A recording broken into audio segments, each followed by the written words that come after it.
Beyond the headlines. This is World Insight. Hello and welcome to World Insight with me, Tian Wei. When the world talks about science and technology, competition tends to dominate the conversation sometimes. But spending time with the scientists themselves, and you will hear something very different. For most of them, the work has always been about collaboration, pushing forward together humanity's understanding of the universe and beyond. Over the past few years, I've had the privilege of sitting down with some of the brightest minds in science. Let's hear from their voices today. Stephen True, a physics professor who's a 1997 Nobel laureate, has become one of the most urgent voices calling for a shift to renewable energy. He argues that moving away from fossil fuel isn't a choice, it's a necessity. Next is Konstantin Novoselov, also a Nobel laureate who's a leading figure in condensed matter physics. He has reshaped how we think about materials at the smallest scale. And Serge Rahaj, who is a 2012 Nobel laureate in physics, looks through a philosopher's lens at one of today's most pressing questions: how do we build AI that the world can actually trust? Three scientists, three different fields. One shared conviction that the biggest challenges facing humanity don't stop at borders, and neither should the science that tackles them. How do you think these cross-discipline interactions among scientists could mean to you? What happens is if you're in one field, you learn a certain number of tools and methods, and then when you go to another field, you can mix and match and take a lot of things. So in doing science, in many respects, it's like being an expert chef. You have lots of ingredients, and how you choose to blend them and make them into a good dish is fun. Both new batteries and the carbon capture technologies. Tell us more about the direction you're heading for and why do they matter? Well, first, let me say, since I'm in China, that Chinese battery technology and the battery companies, notably CATL and others, become world leaders in batteries. And so it's a little bit humbling to see this. But nevertheless, it's trying to introduce, some radically new ideas to solve some problems of getting to higher energy density batteries. So right now, if you have a battery that's for an electric vehicle, it has a certain amount of weight and a certain amount of size. If you can make the weight half as much, it could mean a lot for the cost, the range, everything else. Also, half the weight, a third the weight, it would have profound difference for aerial craft like drones. And it's a very big deal to have very lightweight batteries for drones. So where are we? I'm pursuing a direction that's long been recognized. It's to use, instead of having a conventional battery which puts lithium in with carbon, and then the next step is lithium with carbon and more silicon, and now but the best one is none of the silicon, none of the carbon, just pure metal anode, and then it has the highest energy density because all the atoms can be used for the battery, and it has a slightly higher voltage, so it's a very high energy density.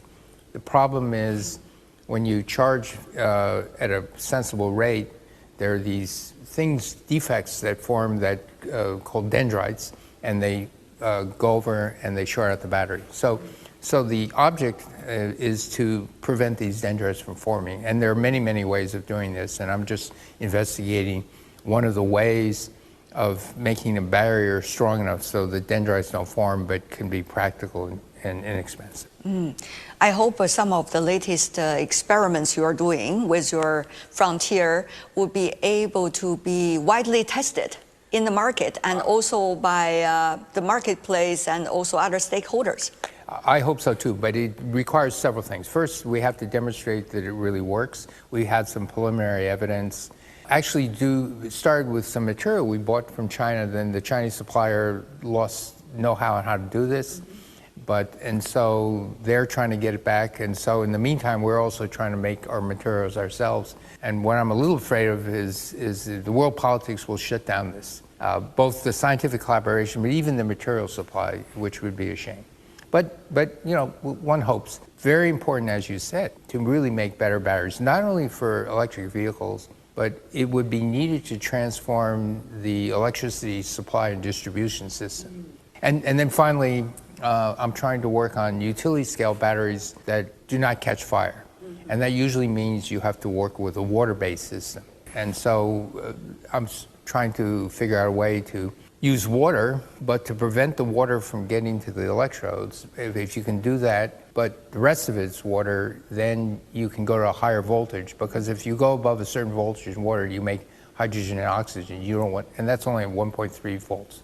And the other thing is carbon capture, yes, which is very exciting, yes, right now, despite of the setbacks in policies regarding actions against climate change. Tell me more about that, the carbon capture. Which direction, what is likely to be the outcome? It's absolutely necessary because of the carbon emissions of the world, and there are certain areas that it would take several decades at least as a minimum. For example, the greenhouse gas emissions from agriculture due to fertilizer. Just fertilizer use. The fertilizer goes in the ground, now absorbed by the plant. It comes out as N2O, which is 300 times worse greenhouse gas than carbon dioxide, lasts 100 years. Methane's about 80 times worse, lasts maybe 10 years. But you cannot stop using fertilizer because we're 8 billion people going to 10, 11 billion people.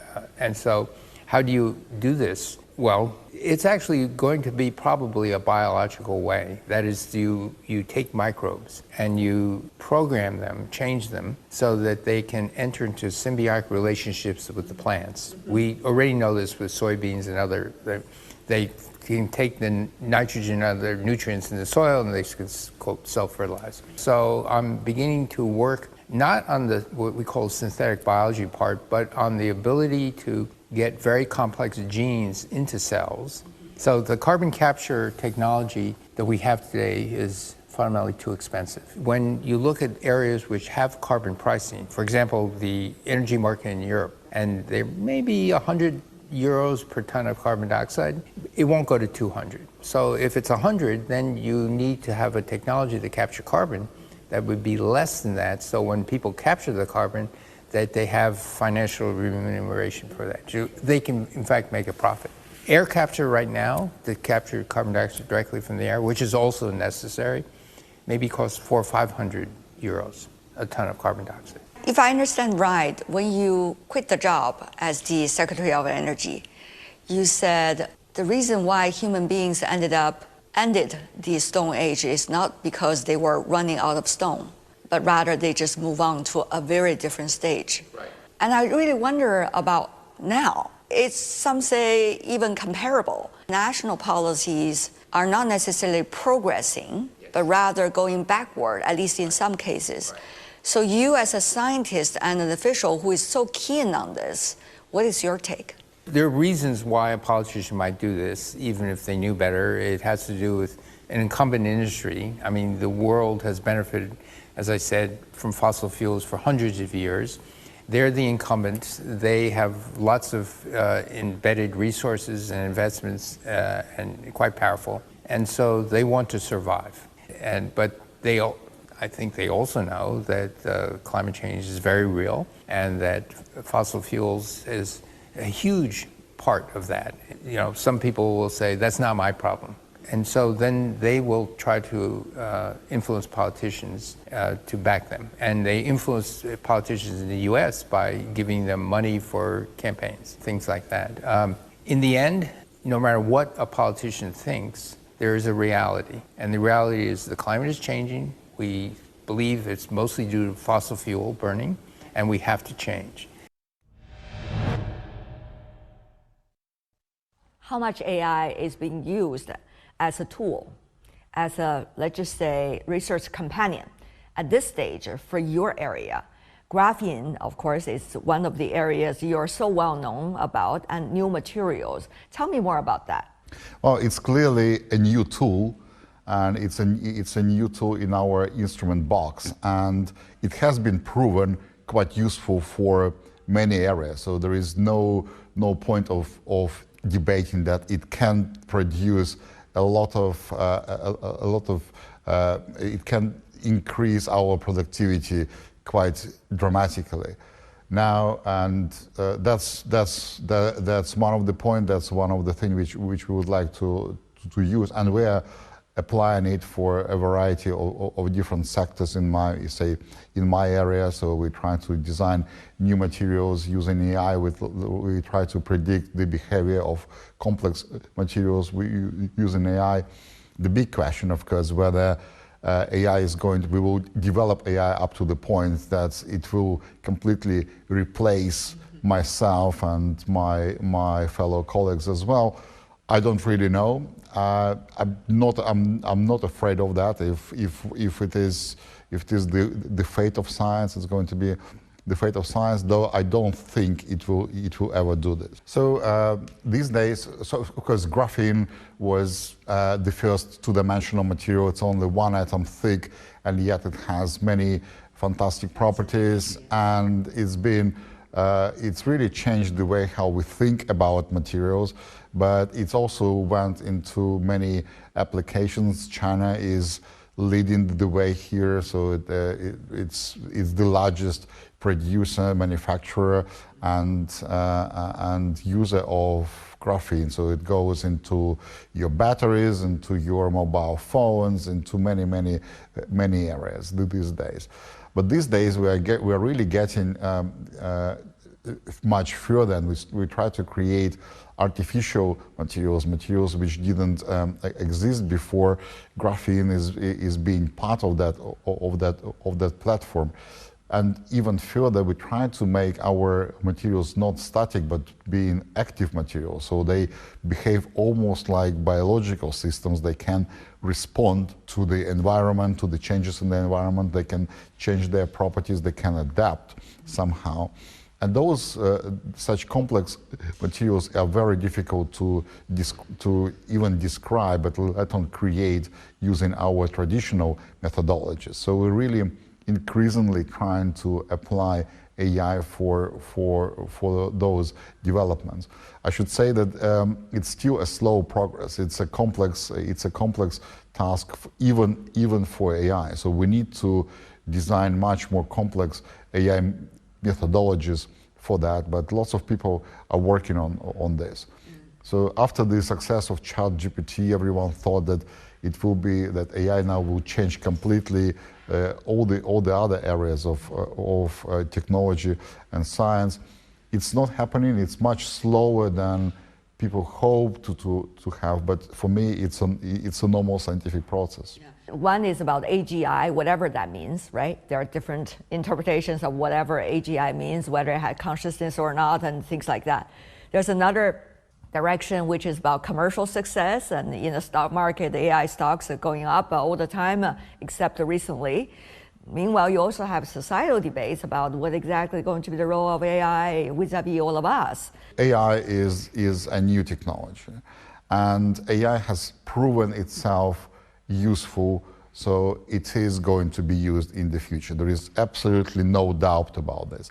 How overheated are the stocks on AI? Or, I mean, okay, plus minus 50%, you and me, we don't need to discuss it. I'm sure some people will earn money, some people will lose money.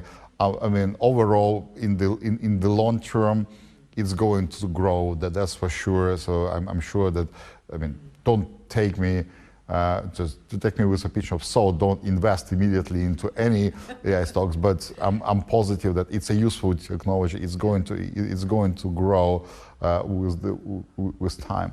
Is there a danger? Is there social danger with it?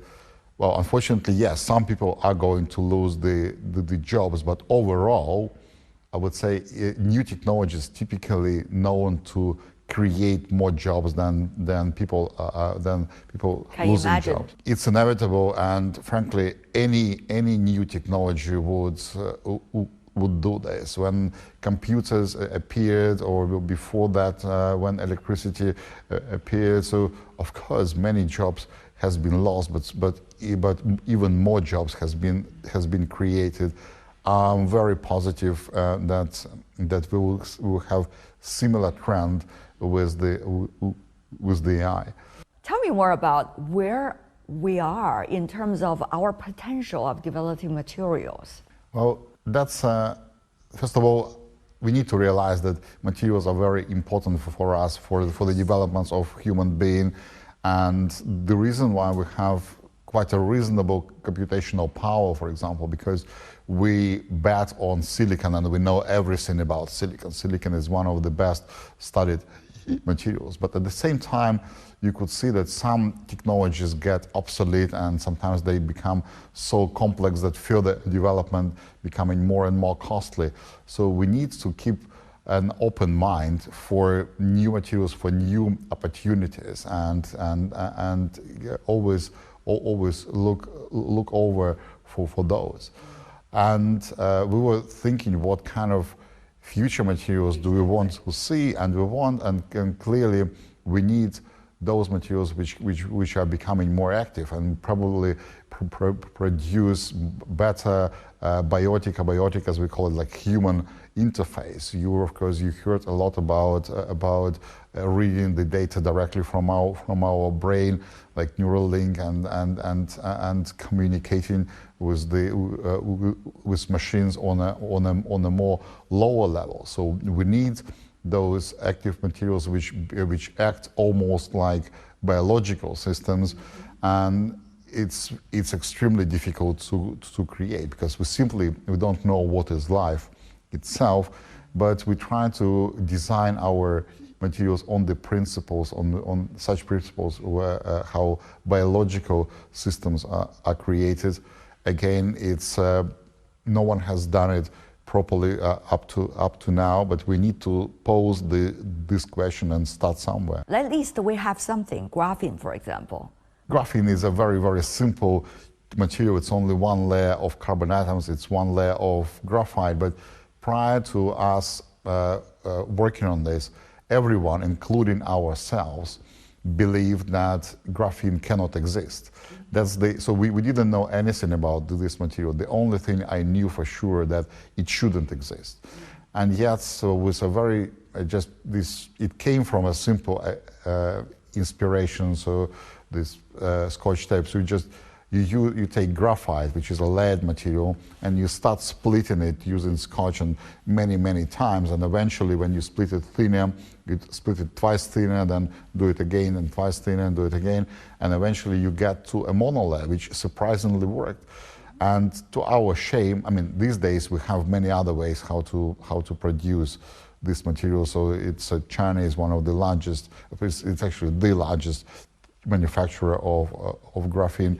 Yeah, but this is what the Nobel Committee described this material in their remarks about you. It is incredibly thin, but still incredibly strong, good heat and electrical conductivity, almost entirely transparent, yet very dense. A lot of the descriptions I saw in very different entities about this material, but one might wonder, you can just dismiss it as say, there are so many new materials that you can use that have the similar quality. But at the time when you discovered it, it was after strenuous efforts of generations. So how did you came up with that idea, the Scotch tape? Well, it's a bit of a long story, but it's... Let's cut it short. Okay, 2 minutes. So it really stems from the special way of doing science which existed in our lab, which was set up by my colleague, my teacher, and my friend Andrei Gaim, who created this style of work called the Friday evening experiments, that we do some crazy things out of the major major scope of our work, away from the mainstream. And if it works, it's great. If it doesn't work, you haven't wasted too much time. And we try to take graphite and polish it and make it thinner, make it monolayer by many different ways, and it didn't work, and we almost forgot about this. But then one day we needed to clean graphite for some of our other experiments, and taking the Scotch tape and pulling away the top surface of graphite is the standard procedure. Just usually people just throw the Scotch tape away, but because our brain has been in this mode, just thinking how to produce monolayer, it became immediately obvious. So just 2 and 2 came together, and within literally like a couple of hours, we had our first devices, and that's how we started. That's after how many years of efforts? Well, it's been maybe like a few months of efforts with many other ways, and you almost forgot about this, right? Yeah. When did you know that you will be able to measure it? Because atom was rather a very abstract concept, and yet you and your co-workers, for the very first time, be able to do it, to be able to let human beings know exactly what it is and how to measure it. Now, at the time when I started my research, the atom was not an abstract concept. It was clear that the atom existed. They had been seen under different circumstances. For example, in the particle accelerators, you smash atoms one against the other. But this is a very brutal and destructive way to look at them. What we were able to do, not only our group, but many other scientists in the world, was to use the very sensitive tools that we have, the lasers, to manipulate and observe them without destroying them. So it's a different way to access to atoms. It was not the first time they were seen. So the tools which were used in our experiment are lasers, the atomic beams, the fact that we can produce atoms on beams in the vacuum, cryogenics, to be able to go at very low temperatures to avoid the thermal photons which will disturb the system. So all these technologies added up and were used together to be able to achieve this task. And this technology came also very often from quantum physics. For example, the laser was an offspring of basic quantum physics. So what we were experiencing is a kind of virtuous loop. You start with quantum concepts, which allows you to build machines like lasers, and then the lasers can be used to deepen your knowledge about the quantum system. The quantum computing chips being produced recently by China, it is claimed to be 1,000 times faster than NVIDIA's GPU. Of course, there's a lot of hype also, when it comes to competition among industries and also among scientists. But what do you make of this as another step? I don't know which marketable product it will lead to, but I suspect that you will have very fast applications to have quantum probes, very sensitive to measure small electric and magnetic fields at a microscopic level, to build probes which will be useful for research in biology, for instance, to understand what happens at the level of cells. You already have this kind of thing. You will have probes which will be able to measure gravitational fields with a very high precision, which will be useful for geodesic studies. You have tremendous progress in the precision of clocks, atomic clocks, optical clocks, which count the frequencies of optical light and which have reached unbelievable precision, and which are tools which will be useful for research and also for practical applications. How are you imagining yourself taking advantage of quantum computing once it becomes the main stage in your research? I mean, this is kind of back and forth in a way. I don't know. I think in our kind of research, one goal would be to be able to synthesize new materials which have properties which could be useful. For example, if you can find a superconductor working at room temperature, a new phase of matter which will be able to do that. And there are hopes that quantum simulation, the fact that you can put atoms at a well-defined position and study their behavior at a large scale, could help you to synthesize and to have ways to synthesize these kind of new materials. You can think also of quantum simulation to discover new drugs, new complex molecules. And in this direction, I see that there might be a combination of quantum simulation and artificial intelligence working together to understand better how matter can become rich of information, how what we call entanglement can be used to find new forms of matter. So this is what the kind of physics which is going forward in my field. But there are many other domains which are also very interesting. You have been, in your earlier speech, very conscious about distinguishing a carbon-based brain and a also silicon-based brain. Yeah. And you are asking the important question about consciousness as AI further develops. Tell me more why this is important. If you assume that AI can reach consciousness, then how do you deal with AI? Are you able to just disconnect a system which claims that he has consciousness and wants to achieve some goals for its own happiness? This is a big issue, and I think it's an issue which is raised by the books that I mentioned at the end, this Clara and the Sun, which tells a very moving story about an AI machine which feels empathy for the people which it is supposed to serve. Three diverse voices coming from the world of science, talking about our common future. That's all the time we have for today. If you'd like to know more, search World Insight or check out our YouTube channel. Follow us on X and Facebook. I'm Tian Wei on behalf of the team. Thanks for being with us. Bye for now.